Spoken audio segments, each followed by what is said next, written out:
Conte de fées en français. La princesse Pastorella. Il était une fois dans un royaume près de la grande mer de sel vivait un puissant roi appelé Renard Rosaire et qui avait le tempérament d'un lion déchaîné. Le roi Renard était fier de sa fille, la princesse Christabel, qui, comme tous les 100 royaux Rosaire, portait une tache de naissance pourpre qui ressemblait à une rose en fleurs. « Ma belle enfant, bientôt vous épouserez un prince et un jour vous deviendrez sa reine et vous rendrez votre père si fier. » Mais le roi Renard ne savait cependant pas que la princesse Christabel était amoureuse d'un certain chevalier Clarence. Et parce qu'il craignait le roi, ils se marièrent en secret. Malheureusement, le roi apprit la nouvelle. « Trahison! Ma propre fille! Garde !» Non! Le couple fut emprisonné. Et au fil des mois, Christabel donna naissance à une petite fille. Comme tous les 100 royaux, le bébé avait aussi une rose pourpre, marque de naissance sur sa main. Oh, ma chère enfant, nous vous aimons tellement, mais c'est trop dangereux de vous garder ici, car votre grand-père ne vous acceptera pas. Ainsi, la princesse Christabel et le chevalier Clarence décidèrent de l'envoyer dans un endroit sûr. Alice, tu dois nous aider. Emmène-la loin d'ici, dans un endroit sûr. Tiens, prends mes boucles d'oreilles en gage de dévouement. Alice tremblait à l'idée d'une telle tâche, mais les boucles d'oreilles de la princesse valaient plus que tout ce qu'elle possédait. Elle fut donc d'accord. Alice marchait frénétiquement à travers la nuit et dans les bois, imaginant une centaine de sabots de chevaux avec des gardes en colère qui la poursuivaient. Enfin, elle atteignit la périphérie d'un village. Je ne peux pas aller plus loin. C'est là que je vais devoir me séparer de toi. Pardonne-moi. Et avec un cœur lourd, Alice mit le bébé sous un arbre, enveloppé dans une couverture. Et puis, en pleurant, se retourna et disparut. Le sort de la petite fille fut tel que cette nuit-là, le chef du village, Malibus, était sur le chemin du retour des bois quand il vit le bébé.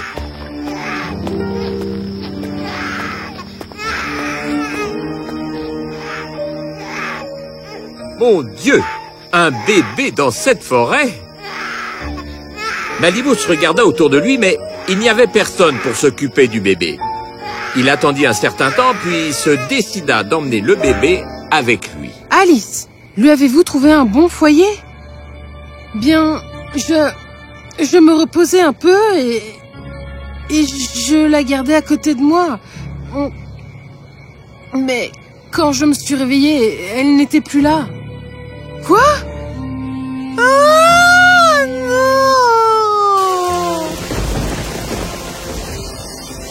Les années passèrent et le petit bébé qui s'appelait Pastorella grandissait pour devenir une jeune femme éblouissante. Malibus et sa femme l'aimaient comme leur propre enfant.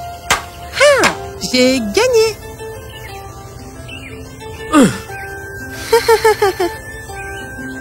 Tous les bergers et bergères admiraient Pastorella pour ses manières courageuses et humbles. Mais alors que sa vie était remplie de joie, la peur régnait dans le royaume du roi Renard à cause d'une bête terrifiante qui venait au royaume une fois par mois, terrorisant le peuple en emportant leurs moutons et leurs poules. Faites une annonce que toute personne qui trouve et terrasse la bête soit récompensée généreusement. Beaucoup essayèrent, mais aucun n'était à la hauteur de la bête puissante.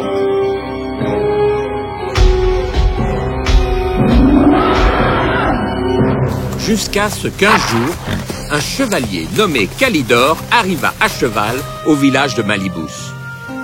Le royaume du roi Renard semble encore loin. Je devrais peut-être rester ici un moment. Il alla auprès des bergers qui l'accueillirent avec plaisir. Notre nourriture est très simple, monseigneur. Mais les manières humbles et amicales de Calidore mettèrent bientôt les bergers à l'aise. Il regarda plus haut dans le pré, parmi les fleurs sauvages et les pentes vertes veloutées, et il vit Pastorella danser avec des bergères. Qui est-ce donc? Elle? Mais c'est la fille du chef, Pastorella! Calidore la regarda profondément alors qu'elle tournoyait dans la lumière du soleil. Bientôt, il devint sombre et les étoiles commencèrent à briller. Oh, je devrais partir. Qui est cet homme? C'est un chevalier errant. Il s'appelle Calidore. Je vois. Jeune chevalier, où allez-vous donc? Chez le roi Reynard. Les bois ne sont pas les plus sûrs la nuit. Restez donc chez moi et demain vous pourrez partir pour le royaume. Vous êtes très gentil, monsieur. Et ainsi, le lendemain matin, Calidore remercia Malibus, prêt à prendre son chemin vers le royaume. Alors que ses yeux cherchaient Pastorella. Soudain, il entendirent Coridon crier. Ils se retournèrent et virent Coridon courir vers eux. Malibus, ne voyant pas Pastorella avec lui, sentit sa colonne vertébrale se raidir. Coridon, qu'est-ce qu'il y a? Où est Pastorella? Il y avait un tigre énorme. Il nous a attaqués dans les bois. Pastorella est toujours là-bas. Ma fille. Ne vous inquiétez pas, Malibus. Je vais vous la ramener. Calidore partit immédiatement vers les bois. Quand il arriva là, il vit que le tigre avait acculé Pastorella et s'approchait d'elle.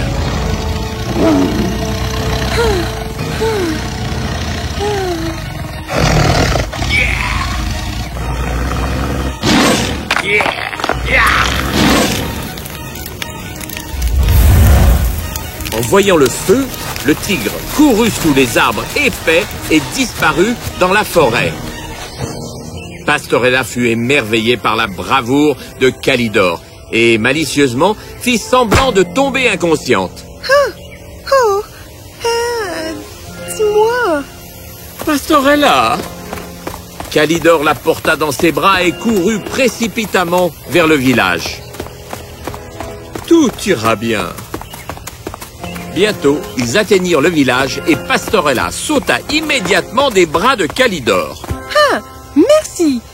J'étais vraiment trop fatiguée pour marcher, vous savez.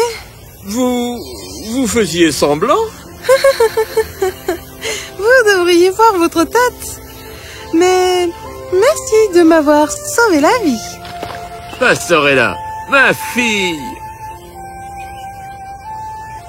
Pastorella dit tout à Malibus et comment Calidore l'avait sauvé. Je ne peux pas vous remercier suffisamment. S'il vous plaît, acceptez mon humble invitation à rester dans notre village pour quelques jours. Laissez-nous vous montrer notre reconnaissance. Le chevalier accepta assez facilement l'offre de rester avec eux car il était déjà touché par Pastorella. Bientôt, les deux tombèrent amoureux l'un de l'autre. Pourquoi vas-tu au royaume du roi Reynard? Pour trouver la bête, la vaincre et libérer les citoyens innocents de sa terreur. Pastorella admirait Calidore pour sa bravoure et était reconnaissante à l'univers de les avoir réunis. Mais bientôt le jour vint où Calidore dut partir chasser la bête.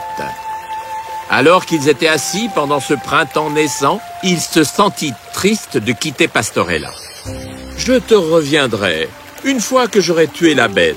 Je te le promets. Soudainement, ils entendirent un murmure rauque parmi les buissons.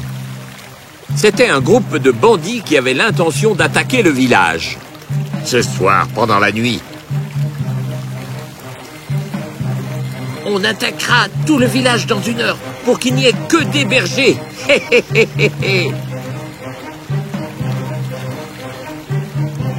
Revenons en arrière et avertissons tout le monde. Quand la nuit fut venue, les bandits maléfiques arrivèrent, ne sachant pas que les villageois les attendaient de pied ferme.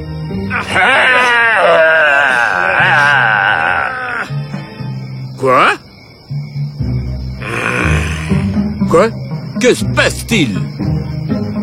Tiens, prends ça et ça.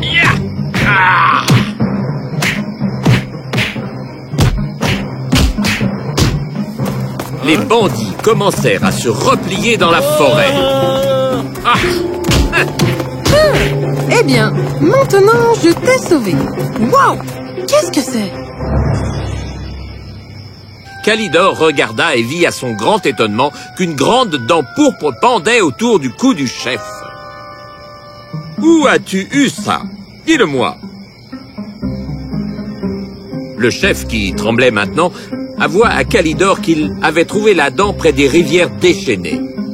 « Rivières déchaînées? La forêt est trop dangereuse pour tout le monde. Je pense que c'est là que vit la bête. Je dois y aller tout de suite. » Laisse-moi venir aussi. Je pourrais peut-être t'aider. Kalidor la regarda et sourit. « Tu es si courageuse. Bien, mais tu dois rester près de moi. » Et ainsi, Pastorella et Kalidor se rendirent donc aux rivières déchaînées. C'était un endroit où l'eau coulait intensément, s'écrasant contre les rochers pointus. Pastorella et Kalidor traversèrent avec précaution.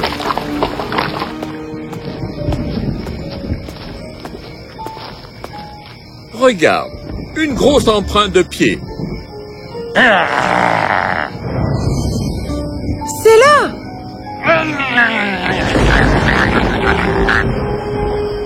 De l'intérieur de l'obscurité, une bête terrifiante s'avança menaçante. Ses yeux brillaient de colère et elle grondait, leur montrant ses dents pourpres et mortelles. Ah! Les deux se battirent courageusement, mais la bête était trop forte pour eux. C'est là que Pastorella eut une idée. Elle se déplaça derrière la bête alors qu'elle était occupée à affronter Kalidor.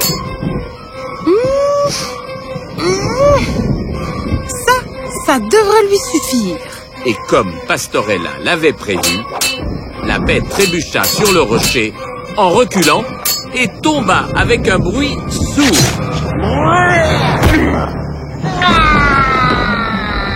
Dépêchez-vous! La bête fut mise en cage et présentée au roi Reynard. La bête est enfin attrapée. Garde, mettez-la dans les donjons et attachez-la avec les plus lourdes chaînes. Je vous suis reconnaissant. Je vais vous donner ce que vous souhaitez. En fait, votre majesté, si ce n'était pas pour Pastorella, je n'aurais jamais été en mesure de... La marque! Comment avez-vous la marque royale des Rosaires sur votre main? C'est la princesse. Alice, qui était maintenant vieille, se tenait tout près et pâlit d'effroi en sachant que la vérité était maintenant sortie. Alice, de quelle princesse parlez-vous? Alice raconta toute l'histoire au roi et quand ce fut fait, tout le monde dans la salle fut consterné. Oh, ma petite fille nous a sauvés et je me suis comporté si terriblement toutes ces années. Garde, libérez ma Christabel et Clarence également. Le couple fut libéré et bientôt réuni avec leur princesse perdue depuis longtemps. Ils pleurèrent en l'embrassant. Nous craignons le pire. Oh, ma douce enfant. Christabel, ma chère, pendant des années, je vous ai fait du tort, et à Clarence aussi. Pourriez-vous jamais trouver le cœur de me pardonner pour la façon cruelle avec laquelle j'ai agi? Christabel était toujours sa fille bienveillante.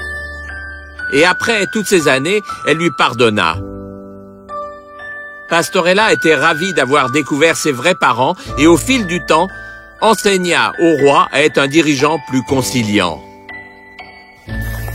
Elle n'oublia pas non plus ses parents et de retour au village, elle leur rendait souvent visite, non pas comme une princesse, mais comme leur fille, Pastorella. Et ainsi, Kalidor et elle, se marièrent dans le bonheur. Le roi Reynard avait enfin appris sa leçon.